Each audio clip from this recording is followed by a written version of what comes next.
Hey everybody, welcome back to my channel, or welcome if you're new. We live in a small home, 500 square foot, 2 adults, 3 kids, and 2 wonderful dogs. So toys can get totally out of hand in this house very quickly because we have very loving family members that love to buy our kids toys, or they go to birthday parties and they come home with trinkety things. So I have a very rare hour or two where my kids are at their grandparents and I can just focus on organizing their toys.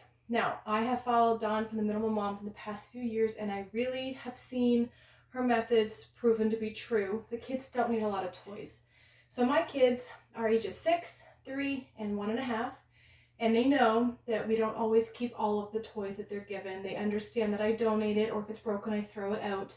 They're very well aware of that, and they know that I'm not going to throw out their favorite toys. I'm a stay-at-home mom, so I'm very well aware of what their favorites are, what they use every day. Sometimes I'll just set toys aside in one of those time will tell bins, and then if they're asking for something that I wasn't sure if they would want back or not, then if they ask for it by name, I can bring it back out, and that has been no problem at all. It's gone really well in this home. So we had friends over recently, and we just couldn't find anything because our kids had their toys all mixed up. So I'm going to dump everything out. I would not recommend doing this unless you know you have the time to dump it out and then organize it and put it away. So I'm going to dump out these bins first. This is also my daughter's nursery, and it's where we keep the toys when they're not being played with, and it's also where our bookshelf is. So this phone is sitting on the bookshelf. So any books I find, I'm going to be putting back on the bookshelf. And if any books are broken, like these pages have fallen out, so we actually love this book. So I'm going to see if I can fix it, or I might just let it go because it's just too far gone. So I'll just set that aside for now, and then I'll decide if I'm going to keep it and try to fix it. Now that I'm looking around, more than just one page is missing. It's like the entire book is falling apart. So I may not keep that. We'll see. I'll think about it for a minute. If I'm not going to fix it right away, then I'm probably not going to fix it, and therefore I can get rid of it now. Even though it's a good book and I love it, I don't know how I would fix it either. So I've got a bag for trash and a bag for donations, and then I've got a box of donations in my room, and I've got a few different bags of donations, so I'll just drop it all off today. Spoiler alert, those donations did not get dropped off on the same day, but they are in my car ready to be taken to the donation bin.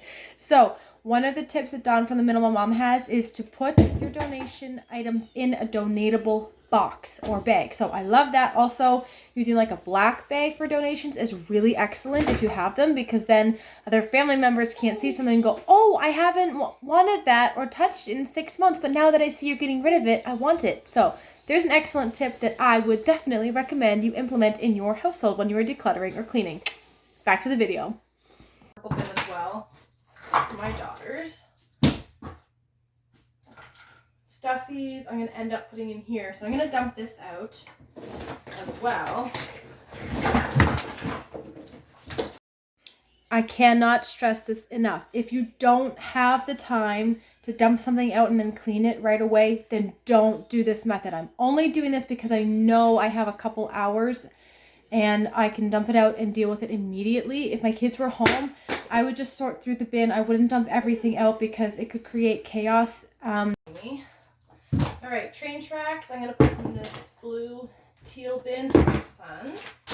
And I'm going to put all of these books away. Now the binding of this book is gone, but my daughter loves this book and still reads it all the time.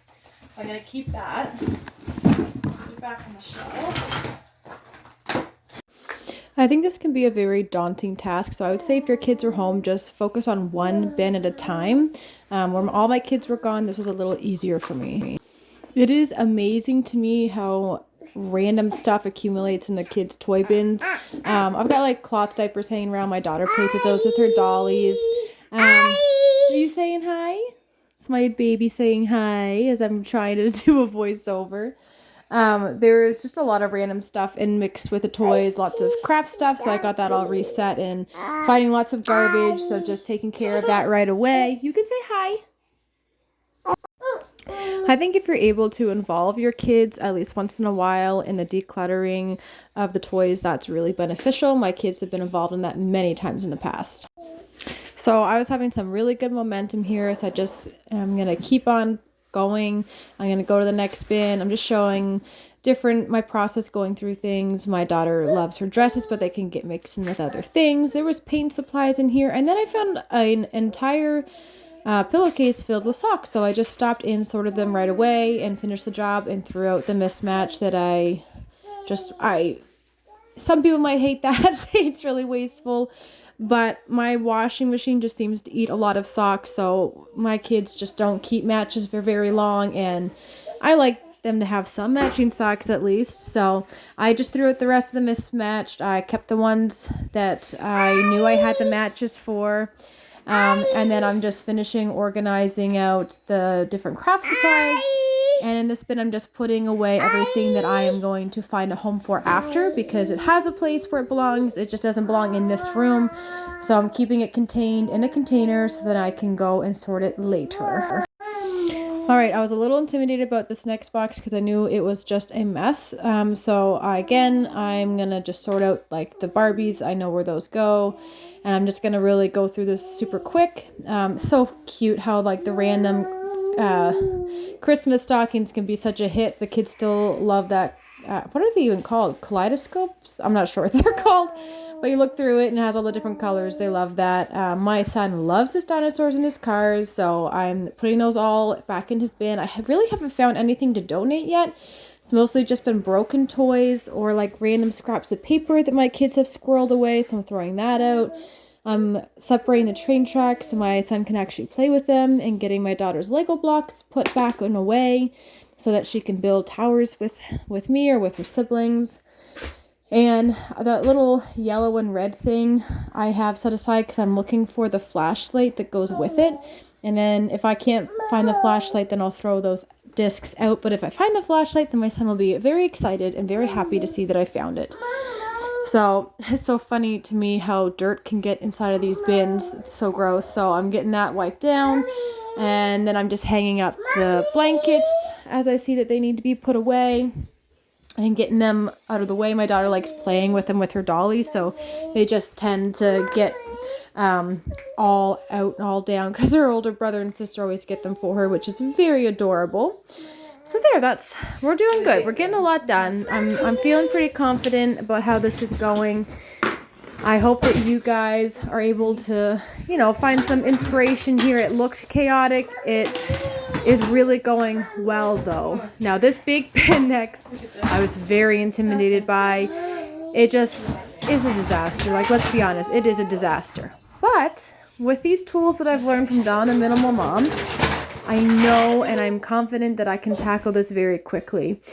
If it has a home, I'm going to put it away right away. If it does not have a home, but I know my kids use it and I want to keep it, I'm going to stick it in that bin behind me, and then I will find it at a home as soon as I'm done in this room.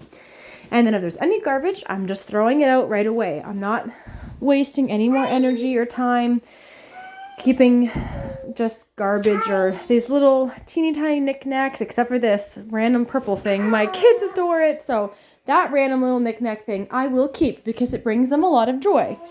And I think that's fine. If it brings them joy, I'm happy for them. Please remember, friends, your kids do not need all of the toys. They play better when they have less. They fight less. Their imaginations they just really blossom when they have less toys and they have more open-ended toys. It just really fosters this amazing creativity, and it does wonders for them. Now, I found a bunch of these random craft supplies, so I kind of switched gears and I decided that I was going to turn this clear tote into my daughter's new craft bin, and that worked out really well. She loves her craft, so this will be perfect for her. Look at all these adorable stuffies. My kids don't necessarily use them every day, but they do use them every week. So for now, we will keep them. Look, I found the flashlight. Woohoo! My kids are very happy about that. So yeah, this is going awesome. And if you are liking this content, please like and subscribe to follow along my journey of trying to keep a simple home and cooking from scratch and all of that fun stuff. Okay, I found some more dress-up stuff for my daughter, so I'm sticking that in her pink bag.